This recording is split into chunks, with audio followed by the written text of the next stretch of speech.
Պերաշկին այնուամենայնիվ ավելի լուրջ քաղաքական օրակարգ է ստեղծում Հայաստանում, քան թե դուք։ Որովհետև վերջին շաբաթներին ակնհայտորեն դուք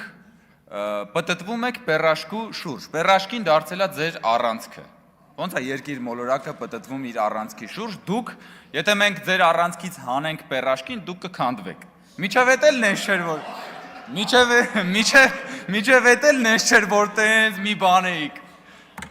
Որովհետև ասում եմ, եթե տես լուրջ քաղաքական կշիռ ունենայիք, ձեր առաջնորդը կլիներ մի պատկառելի դաշնակցական։ Օրինակ, չգիտեմ, ձեզանից որևէ մեկը, փոխարենը Ռոբերտ Քոչարյանն է։ Օրինակ Արծվիկ Մինասյանը ինչ վատ կլիներ, որ լիներ դաշնակցության առաջնորդը։ Չէ, ես ամենայն հարգանքով եմ ասում, բայց ցավոք սրտի 135-ամյա դաշնակցությունը մարդ չի գտել, որ իրեն առաջնորդի դաշնակցականների մեջ, հա, բայց ինչի մասին է ուզում խոսալ, հարգելի գործընկերներ, այս դրույթը մեր օրենսդրության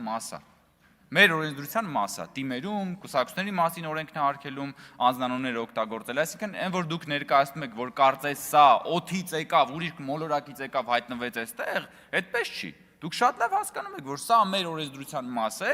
եւ հիմա մենք այդ օրենսդրությունը ամբողջական դարձնելու եւ Հայաստանում ընտրությունները համամասնական ընտրակարգի տրամաբանությամբ քաղաքական դարձնելու անձերից անդին քաղաքական ընտրություններ կազմակերպելու տեսանկյունից նաեւ անում ենք այս փոփոխությունը։ Իսկ եթե որևէ մեկը քաղաքական օրակարգ ունի, քաղաքական տեքստ ունի ասելու եւ ոչ թե ուղղակի հավելված է, ոնց որ Yandex-ի նավիգատորը ասենք։ Մարդկա դարձել է Yandex-ի նավիգատորի պես բան է, նավիգատորը գոնե քեզ կարա ասի ուր գնաս, ուր չգնաս։ Մարդկա այդ հավելված է դարել, բայց չենք կարա գոնե ներբեռնենք։ Հավանիչ տեսանյութը եւ բաժանորդագրվիչ նորությունները բաց չթողնելու համար։